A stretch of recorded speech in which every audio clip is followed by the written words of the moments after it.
الحمد لله نحمده ونستعينه ونستغفره ونؤمن به ونتوكل عليه. وقال تعالى: وقال النبي صلى الله عليه وسلم: من أحب سنتي فقد أحبني ومن أحبني كان معي في الجنة. وقال النبي صلى الله عليه وسلم: أعوذ بالله من الشيطان الرجيم. بسم الله الرحمن الرحيم. فمن كان يرجو لقاء ربه فليعمل عملا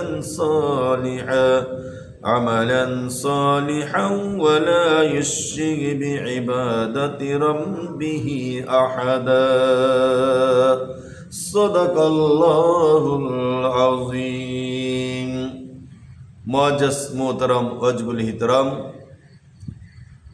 সম্মানিত মুসল্লিয়ানে কেরাম, আল্লাহ পাকের দরবারে শুকরিয়া জ্ঞাপন করি মহান রব্বুল আলামিন আমাদেরকে সকল মুমিন মুসলমানদেরকে আজকের বাৎসরিক মাহফিলে আসা এবং বসার তৌফিক দান করছে, বলেন আমিন। আল্লাহ পাকের দরবারে অসংখ্য শুকরিয়া জ্ঞাপন করি, যিনি অত্যন্ত মেহেরবানি করে আমাদেরকে, আপনাদেরকে, আমাদের পরিবার থেকে যারা আসছে সকলদেরকে, পর্দানিশী মা ও বোনদেরকে যারা আজকের মাহফিলে আমরা আসতে পেরেছি, আমরা অন্তর থেকে আবার একটু আল্লাহর শুকরিয়া আদায় করব না? ইনশাআল্লাহ অবশ্যই করব। একটু মন উজাড় করে বলেন আলহামদুলিল্লাহ। আলহামদুলিল্লাহ। কার প্রশংসা করেছি আমরা? আল্লাহর প্রশংসা করেছি। ভাইরা আমার, বন্ধুগণ আমার, আল্লাহর প্রশংসা করলে আল্লাহকে খুশি হয় না বেজার হয়? আল্লাহ খুশি হয়। তাই যদি হয় আমরা বেশি বেশি করে আল্লাহর প্রশংসা করবো। কথা বলে ঠিক কিনা? আজকের এই জন্য আল্লাহর প্রশংসা করার জন্য আজকের মাহফিল। কথা বলেন আলহামদুলিল্লাহ। ঠিক। আল্লাহ আয়াতে কি বলেছেন? যে ব্যক্তি আপন প্রতিপালকের সাথে সহিত সাক্ষাৎ করার আশা রাখে, আল্লাহ তাআলার প্রতি যারা সাক্ষাৎ করার, দিদার লাভ করার আশা রাখে, আল্লাহ বলছেন তোমরা নেক আমল করো। সুবহানাল্লাহ। আয়াতের প্রমাণ, ফামান কানা ইয়ারজু লিকা রাব্বিহি ফালইআমাল আমালান সলিহা। তোমরা আমলে সালেহ করো, সঠিক আমল করো, তোমরা আল্লাহর সাথে অবশ্যই সাক্ষাৎ দিদার লাভ করতে পারবে। পরে কি বলছেন আল্লাহ? ওমা ইশরিক বিল্লাহ, আল্লাহর সাথে শিরকি করো না, শরীক করো না কাউকে। শিরক মানে শরীক করা। আল্লাহ এক, ও দ্বিতীয় কেউ নেই। আল্লাহর কোনো সন্তানও নেই, আল্লাহর কোনো পরিবারও নেই। আল্লাহ বলছে আমি এক, ও দ্বিতীয় আর কেউ নেই। সূরা ইখলাসের মাঝে, ইখলাসের আয়াতে আল্লাহ বলেছেন আমার কোনো শরীক নেই, আমার কোনো সন্তান নেই, আমার কোনো পরিবার নেই, আমি এক, লা শারীকা লাহ। সুবহানাল্লাহ বলবেন না? আল্লাহ পাকের দরবারে আমাদেরকে যে মাহফিল একটি বছর পর আমরা পেয়েছি, আমরা খুশি না বেজার? আমরা খুশি। তাই যদি হয় বাবারা, আমরা কি করব? আল্লাহ বলছেন, গভীর মনোযোগ, ফামান কানা ইয়ারজু লিকা রাব্বিহি ফালইআমাল আমালান সলিহা ওয়ালা ইউশরিক বিইবাদাতি রাব্বিহি আহাদা। আল্লাহু আকবার। আল্লাহ বলছেন, ও দুনিয়ার জমিনের মানুষ, তোমরা যদি আমি আল্লাহর যদি সাক্ষাৎ পেতে চাও, তোমরা যদি আমি আল্লাহর দিদার পেতে চাও, তোমরা আমলে সলে নেক আমল করো।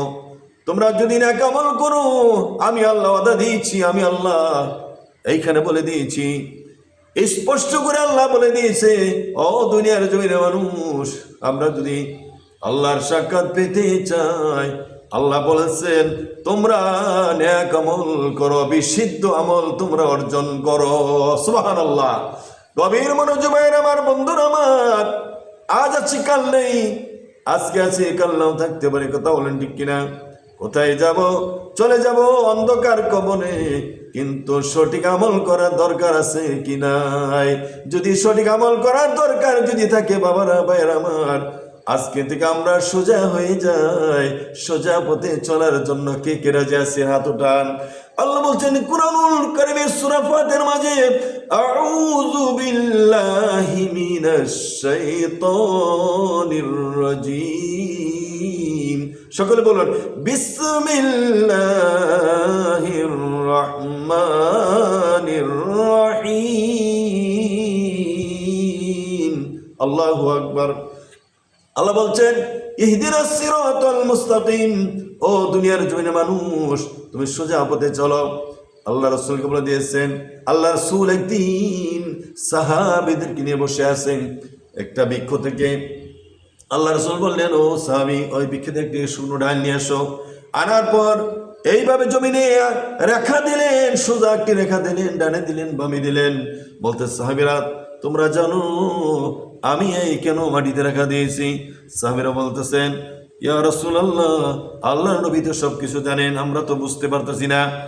আল্লাহ রাসূল বললেন, ও সাহাবী, এই যে আমি সোজা রেখাটা দিলাম, এই সোজা রেখাটা হইল সরল সোজা সঠিক পথ। সুবহানাল্লাহ বলেন। এই পথে যে চলবে সে নাকমল করবে, এই পথে যে চলবে না সে বদামল করবে। ডানে যায় না, বামে যায় না, তোমরা সোজা পথে চলো। আমার আল্লাহ বলেছে সোজা সঠিক পথে চলার জন্য। বলেন সুবহানাল্লাহ। আমরা জিকির করি লা ইলাহা ইল্লাল্লাহ, লা ইলাহা ইল্লাল্লাহ, লা ইলাহা ইল্লাল্লাহু মুহাম্মাদুর রাসূলুল্লাহ। সুবহানাল্লাহ, আলহামদুলিল্লাহ, লা ইলাহা ইল্লাল্লাহ, লা ইলাহা ইল্লাল্লাহু মুহাম্মাদুর রাসূলুল্লাহ, লা ইলাহা ইল্লাল্লাহু মুহাম্মাদুর রাসূলুল্লাহ। আল্লাহ আল্লাহ আল্লাহ আল্লাহ, লা আল্লাহ আল্লাহ আল্লাহ, লা ইলাহা ইল্লাল্লাহু মুহাম্মাদুর রাসূলুল্লাহ। সকলে মন থেকে উজাড় করে বলেন সাল্লাল্লাহু আলাইহি ওয়াসাল্লাম। গভীর মনোযোগ ভাইরা আমার, বন্ধুগণ আমার, আল্লাহ বলছেন, আল্লাহ রাসূল বলতেছেন, তো সাহাবীরা, আমি যখন থাকবো না এবং আছি, তোমরা সোজা পথে চলিও। যদি সোজা পথে চলো, কাল কিয়ামতের ময়দানে আমি রাসূলের দেখা পাবি, আল্লাহর দিদার পাবি। তোমরা যদি বিশুদ্ধ আমল করতে পারো, ও সাহাবীরা, তোমরা আল্লাহর সন্তোষী লাভ অর্জন করতে পারবে। বলেন সুবহানাল্লাহ। অনেক লম্বা আলোচনা, সংক্ষিপ্ত করে দিচ্ছে ভাইয়ের আমার। আল্লাহ পাক বলছেন যে যে বিশুদ্ধ আমল করবে আমি আল্লাহর সাক্ষাৎ পাওয়ার জন্য এবং আমার সাথে কাউকে শরিক করবে না, সে শরিকই করবে না, আমি সেই বান্দাকে আমি পৃথিবীর জমিন থেকে ওলি হিসাবেই কবুল করবো। সুবহানাল্লাহ। আল্লাহ পাক সকল মানুষদেরকে, সকল মুমিন মুসলমানদেরকে আল্লাহ পাকের যে আমল, যে বিধান, আল্লাহ রাসূলের পথে চলা এবং মানা আমাদের সকল মুমিন মুসলমানদেরকে তৌফিক দান করে। বলেন আমিন। আজকের মাহফিল প্রতি বছরের মতো এইভাবে হবে ইনশাআল্লাহ। আগামী বছর আমরা মাহফিলের জন্য এবারে বছর আমরা আলোচনা করবো ইনশাআল্লাহ। কথা বলেন ঠিক কিনা? ইনশাআল্লাহ। ওলামায়ে কেরাম আছেন, আলোচনা করবেন। অনেক দূর থেকে আসছেন, অনেক বিজ্ঞ ওলামায়ে কেরাম আছেন, প্রত্যেকের আলোচনা আপনারা শুনে যাবেন। আমি সমাপ্ত করে দিয়েছি। সকলে ভালো থাকেন। আসসালামু আলাইকুম ওয়া রাহমাতুল্লাহি ওয়া বারাকাতুহু।